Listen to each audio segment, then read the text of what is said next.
you hate the thought of working past 55 or 60? Do you hate not being able to live the life you deserve today?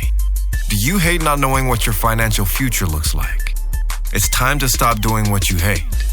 Here's your host, Mr. Harold Green. Hello, everybody. This is Harold Green of Bright Tree Financial Group, and I'm back. How's everybody doing today? I'm doing fantastic. It is a wonderful new year. And once again, I'm excited to be sitting here in the chair, ready to share, ready to rock, ready to roll, ready to get it in 2022. How about you? I hope you are. I hope you had a fantastic new year and, have had an opportunity to rest, to reflect, and to get ready to accomplish all the things that you set out to accomplish in the new year. And so with that being said, I want to talk to you guys about today's show. I don't think I really have a title for it other than Find Your Ambition. Find your ambition, find your ambition, find your ambition. I think that is going to be the key to getting us through the next 2 to 3 to 4 years with everything that's going on in the world. I feel that as a country as a whole, our ambition has changed. A lot of people no longer have ambition. I think ambition is being taught out of our kids. Ambition is being discouraged. Ambition is being looked down upon. And I just think it's a horrible, horrible thing. And I've talked to a lot of people. I've talked to a lot of parents. I've talked to a lot of kids. And one of the things they tell me is, Harold, my kids don't have any motivation. My kids they don't have any ambition. They don't have any drive. They don't have any get up and go. And that's not all kids, but it's a large portion of kids who have bought into the myth of who do you think you are? We're all equal, equality. I'm telling you, that crap will ruin your mind. No, we are not equal at all. We are all different. You may be better than me at some things. I may be better than you at some things. No, it doesn't mean as a human being, I'm better than you as a human being. No, that's not what we're talking about here, because I believe that we were all created equal by our creator, and that's my belief. What you do with the creation is totally up to you. You can build upon that creation, or you can just sit there and let that creation go about doing what it does every single day and just living life and then just, being whatever you want to be and doing whatever you want to do. But I want to talk about this thing called ambition. And I want to talk to you about a very ambitious person. And I'm going to give you this thing with a warning, because ambition is a double-edged sword, right? It's a double-edged sword. It cuts both ways for the good, and it can cut for the bad. But I want to start off by giving you the definition of ambition. It's a strong desire to do or to achieve something, typically requiring determination and hard work, right? And doing some more research here, people ask, what exactly is ambition? It says a desire for success, honor, or power. I mean, yes and no. Something a person hopes to do or achieve. My ambition is to become a jet pilot. 3, the drive to do things and become active. And goes on and says, I'm tired and have no ambition. But I tell you, ambition is a very serious thing. When we got to have it, we got to find it. And we got to figure out how to grow it in spades, because it's going to be very, very important. I want to talk to you about a person that really inspired me. And my wife kind of told me about this story some years back, and I never really figured out what it was until I did my own research on it. And it's about a man named Dr. William S. Clark. And this is back in the 1800s. And he fought in the Civil War. He was a colonel. He had a PhD in chemistry. He founded UMass Amherst, and which was it was known as the Massachusetts Agricultural College, MAC, and now it's UMass Amherst. And basically, he was criticized by a lot of people for doing what he was doing in the United States back in the early days. Very, very criticized. And so the people of Japan found out who this man was, and they requested him to come to Japan because they realized that agriculture was the foundation and the bedrock of any society. And the better that, they were at it, the more successful their nation would become. And so Dr. Clark went to Japan and he founded the Hokkaido University, which is a very, very famous university up there in Hokkaido. And people look up to Dr. Clark for a lot of different reasons. And one of the reasons why they look up to him is because he changed the cultural system in Japan of the feudal lord type of thing, where let's say you were born with, it's three of you, your brother, and your youngest brother.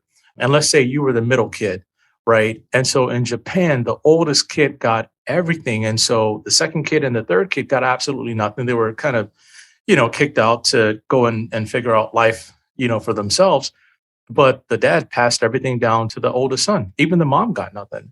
And so it was the oldest son's job to take care of the mom. And so you had a bunch of people, a bunch of men in Japan that were demoralized and that were just kind of thrown out in society. And so Dr. Clark began to change that. And he told these guys, he said, look, you can do anything with your life that you want to do.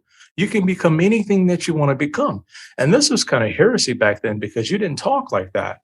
And he really motivated these guys. And it just sparked a revolution in Japan. And this man was so successful, but he was looked down upon in his own country. And so he pivoted and went to where he was wanted and went to where his ambition would take him, to the moon. And that's what he did. And so he was successful in Japan. And he came back to the United States and he started a business, a mining company with a business partner who was a crook. I guess he didn't know it.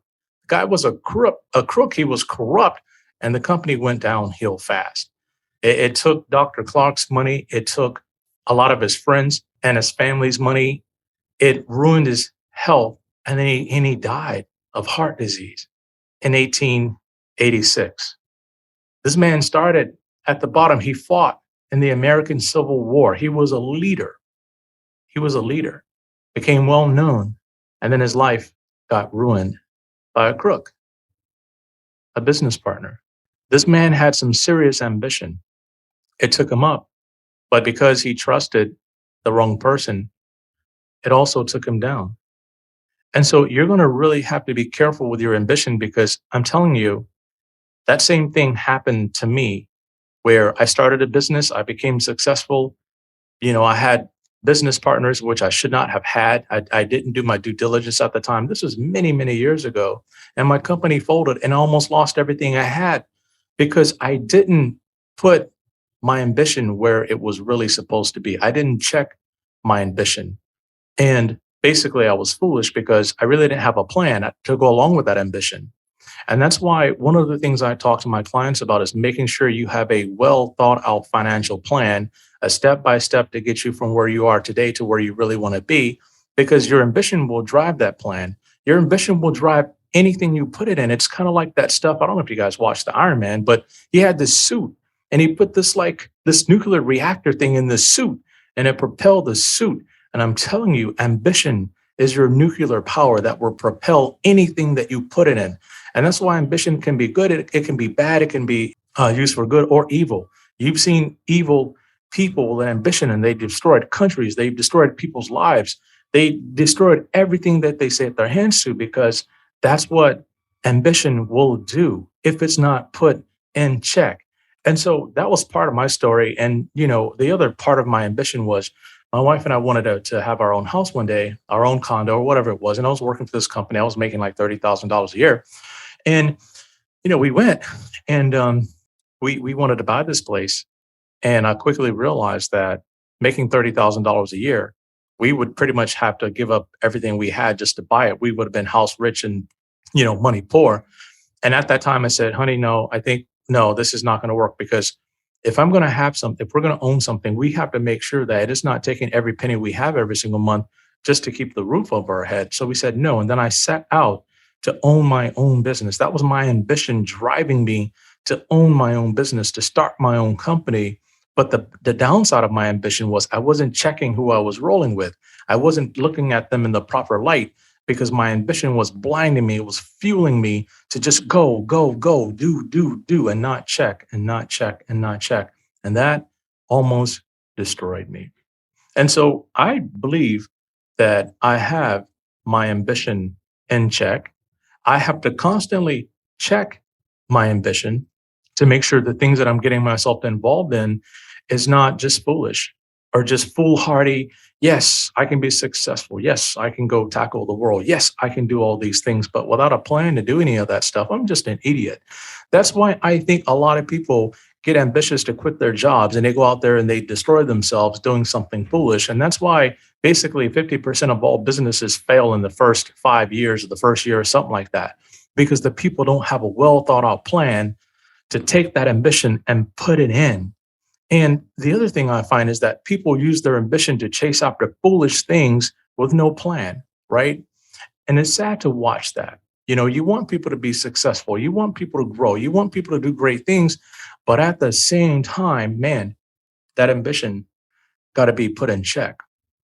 And one of the things I want to talk about is, have we become a nation of zombies with either the wrong ambition or no ambition at all? And if we become a nation of zombies where we're just, I see people like this all the time. They're walking around with their heads down. And you know what their heads are down for? It's down in their phone. People's phones drive their lives. And so, therefore, I feel like when you do stuff like that, your ambition is stifled. Things like video games, when the kids play a lot of games all the time. Basically, I believe, and this is just me, and you can go talk to some psychiatrists, they will tell you that stuff in innate amounts, like large amounts of it, but large amounts of it will basically destroy your kids, right? They won't have ambition to do anything with their life. I talk to a lot of kids like that all the time. I ask them, I said, what do you guys want to do? They said, well, Uncle, I don't know. I don't know what I want to do with my life. And the parents say the reason why they don't know, because they don't really take the time to explore and to research, because they're sitting there trying to get to the next level on their video games. And that's why, as a parent, we limited the amount of time that our kids watch TV. We limited the amount of time that they play video games, because we knew that getting outside and playing, exploring, learning new things, talking to new people, not just the people in your friend, your chat, Snapchat, base chat, whatever, that stuff ain't going to cut it, right? Very few people know how to bridle that stuff and still do what they need to do to become, to be successful in life. They are well balanced. It's not too many people that are well balanced anymore, right? And I think that's how we've got here as a nation. And I think that's how people get to where they are in a bad situation with their finances, because they're not well balanced. They become zombies, doing what they're told to do, following the hottest person on the Instagram or on TV talking about the market, or on YouTube. And yeah, some of that stuff is good, man, but it ain't going to get you where you really need to be. And that's what we talk about in our program and the things that people need to do. There is some serious ambition in the Rapid Retire program. Getting yourself in position to walk away from your job 5 to 10 years sooner is a very ambitious thing. Some people are like, man, I don't know if I can do that. Said it's not about you don't know if you can do it or not. It's, do you want to do it? Do you want to accomplish these things? And if so, we can put together a plan, and then we can put our ambition in that plan, and we can drive that plan wherever we want it to go. But in Dr. Clark's final words to his students in Hokkaido, his parting words were, boys, be ambitious. Boys, be ambitious. And I can change that and say, ladies and gentlemen, be ambitious. You have to be ambitious. I don't care if it's a little ambition, a big ambition. And this is going to be part of a series that I'm going to do on ambition. There's other things that are going to be in this series that we're going to talk about. And I'll just kind of give you guys a heads up. We're going to talk about the courage to succeed. We're going to talk about big things. We're going to talk about choosing to be different. We're going to talk about it's your season. It's your time. We're going to talk about the land of opportunity. And I do believe that we live in one of the greatest countries in the world. Believe it or not, anybody can do anything they set their mind to, and they build a plan to accomplish their goals. And it's going to be fueled by their ambition. And the last thing I'm going to say about ambition is we want that ambition to be for works of good, not for the production of things that are for vain or detrimental use. but things that are going to make a big difference in society and to help society and to propel society and to drive society forward. I pivoted into the investment world for one reason, and I think it's one reason only. My business was predicated on helping people figure out how to get their kids to and through college without going broke and spending down their entire life savings. And I was spending lots and lots of money, sending out hundreds of thousands of flyers or whatever it was, inviting people to my workshops. I would do a workshop on Tuesday. I would do a workshop on Thursday. I would do a workshop on Saturday. And I would be standing there speaking for hours, talking to people about how important it was to put themselves in position to get their kids through college in 4 years. But the more and more I did it, the less and less, I guess, famous it became. And people, for whatever reason, decided that, hey, there's a lot of information on the internet. We don't need to go see anybody talk about this stuff. We can try to figure this stuff out on our own. And I was like, okay, that's fine and dandy. And there were so many people that I came across that were like, yeah, my kids are just going to get scholarships. And they'll figure it out. And I said, why am I going to waste my time trying to convince people of doing what they should be doing, the right thing to do, positioning themselves? Why am I wasting my time doing this? And as a business model, it didn't make any sense because I was paying for dinners and I was doing all this stuff and I was paying for the marketing, paying all my employees and paying all of that. And then the fees that I was collecting from the families wasn't an exorbitant amount of money. It was almost like a public service kind of thing where I was funding it like a 501c3. So I said, you know what? Instead, here's what I'm going to do. I'm going to work with my current clients. We're going to switch the game up. I created the Rapid Retire program because, quite frankly, that's what a lot of people were talking about is, yeah, college is great, but yeah, I want to retire. Yeah, college is great, but yeah, I need to figure out how to get my 401k working better. I heard of that a lot. So I pivoted and I began to work and build and grow. And now the thought process is not how do we get financial aid to pay for college? It's how do we outrun the cost of college? It's a different mindset. And the people that I take on as clients now, it's a different mindset. How do we grow our net worth? How do we grow our money to tackle any obstacle, any challenge we face? Versus how do we position ourselves and make ourselves look poor so somebody will give us something? That was the wrong mindset. And I had to flip the script. And moving forward, that's what I want to help a lot of people do. Our mission is to help eradicate bad financial planning, one client at a time. But you're going to have ambition. You're going to have to want this. I can't spoon feed it to you. You're going to have to make this vision and this mission your own. And I'm excited to be a part of your team if you want me to be on your team. And if I am on your team, let's get it done. And so thank you very much for tuning in. Looking forward to sharing the next show. Don't know which one it's going to be yet, but I'm really liking the Choose to Be Different topic for the next part of this series, because that's what it's going to take. You're going to have to be different and you're going to have to be ambitious. And so until the next time, everybody, 1, 2, 3, be ambitious and let's get it. This is thepodcastfactory.com.